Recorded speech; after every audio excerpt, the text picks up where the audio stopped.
سرکار کے گالی دینے والوں کے سفیر رکھ کے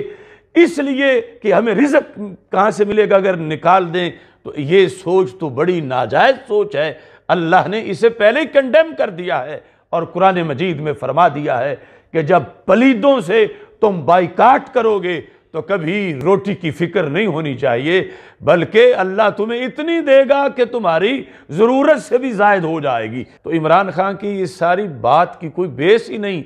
کہ جس پر وہ آگے دلیلیں دے رہا ہے کہ اگر یہ نکلا تو پھر یورپی یونین والے سارے چلے جائیں گے، اور وہ سارے چلے گئے تو پھر معیشت جو ہے وہ ختم ہو جائے گی۔ یہ جو اللہ کے فیصلے ہیں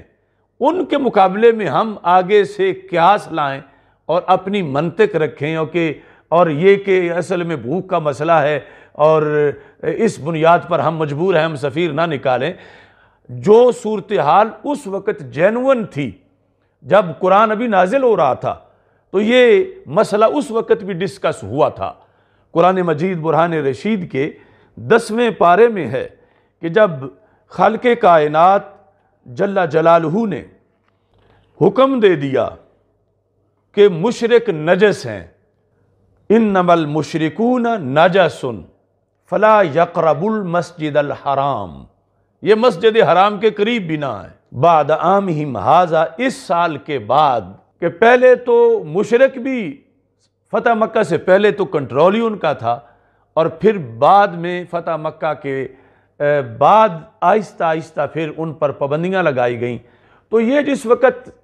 پابندیاں لگا دی گئیں کہ مشرکین جو ہیں وہ مسجد حرام کے قریب نہ آئیں، تو کچھ لوگوں کی طرف سے یہ بات آئی، مالدار تو یہ لوگ ہیں، ان سے تجارت بھی کرنی ہے اور ان کے پاس مال ہے، اگر یہ نہیں آئیں گے تو پھر مالی طور پر کتنا خسارہ ہوگا، رابطہ کٹ جائے گا معیشت کے لحاظ سے۔ یہ ساری چیزیں جس وقت کچھ ذہنوں میں آ رہی تھیں تو خالق کائنات جل جلالہ نے اس وقت یہ فرمایا۔ اور حالانکہ آپ سوچیں تو صحیح کہ اس وقت مسلمانوں کی مالی حالت اور آج کے مسلمان کی مالی حالت، اس میں کتنا ڈیفرنس ہے۔ یعنی آج کون مسلمان ہے کہ جس کے پاس صرف ایک دھوتی ہو، پورا سوٹ نہ ہو، اور وہ ایک دھوتی پاری 6 مہینے گزارا کرے، نہ قمیص اس کو ملے نہ اس کو چادر ملے؟ کون ہے کہ جس کو ایک کھجور پر 4 دن زندہ رہنا پڑے؟ اس وقت پیسے کی کمی تھی، اس وقت غربت تھی، اس وقت آج کے مقابلے میں کہیں زیادہ معیشت کے مسائل تھے، اور اس وقت ایک لائن کھینچی جا رہی تھی کہ فلاں بھی نہ آئے، فلاں بھی نہ آئے، اب یہ مسجد حرام کے قریب ہی نہیں آ سکتے۔ تو جب اگلی تشویش کا اظہار کیا جا رہا تھا تو خالق کائنات نے فرمایا وَإِنْ خِفْتُمْ عَيْلَةً، اگر تمہیں محتاجی کا ڈر ہے۔ جب پابندی لگائی جا رہی تھی ان پر تو رب ذوالجلال نے جو دلوں میں بات تھی لوگوں کے، یا آج تک کے جو معاملے ہونے تھے کہ جب پابندی لگائیں گے تو پھر تجارت نہیں ہوگی، کاروبار نہیں ہوگا، معیشت کیا بنے گی، تو اللہ تعالیٰ فرماتا وَإِنْ خِفْتُمْ عَيْلَةً، اگر تمہیں محتاجی کا ڈر ہو، یعنی یہ پابندی لگانے کے بعد کہ مشرک نہ آئے تو ہم محتاج ہو جائیں گے، معیشت نہیں رہے گی صحیح، اللہ فرماتا وَإِنْ خِفْتُمْ عَيْلَةً فَسَوْفَ يُغْنِيكُمُ اللَّهُ مِنْ فَضْلِهِ إِنْ شَاءَ۔ اللہ فرماتا ہے اگر تمہیں یہ جو مشرکین سے بائیکاٹ تم کر رہے ہو، اس کی وجہ سے تمہیں معیشت کے کمزور، مزید بھوکا ہو جانے کا، محتاج ہو جانے کا ڈر ہو،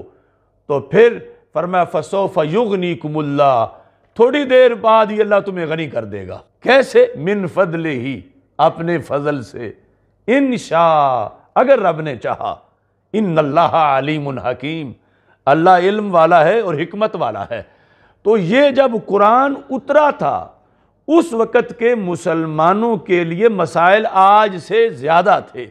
اس وقت غربت زیادہ تھی، اور پیسہ جن کے پاس تھا ان پر پابندی لگائی جا رہی تھی۔ اب کیا ہوا؟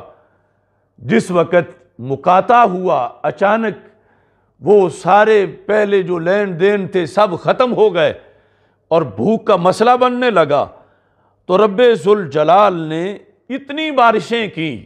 کہ ہر طرف جل تھل ہو گئی، اور ہر طرف یعنی اتنا اناج ہوا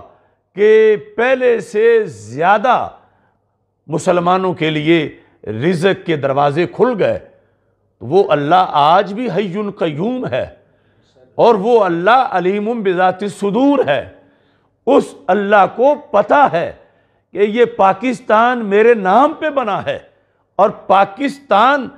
کچھ لوگوں سے اپنے تعلقات ختم کر رہا ہے میرے محبوب کی عزت کی وجہ سے۔ اس کے پاس تو کروڑوں ذرائع ہے، بارشیں برسائے، زمین سے خزانے نکلیں، جو پہلے ہے اس میں برکت ڈال دے۔ اس نے تو کن کہنا ہے، سب کچھ ہو جانا ہے۔ تو اس بنیاد پر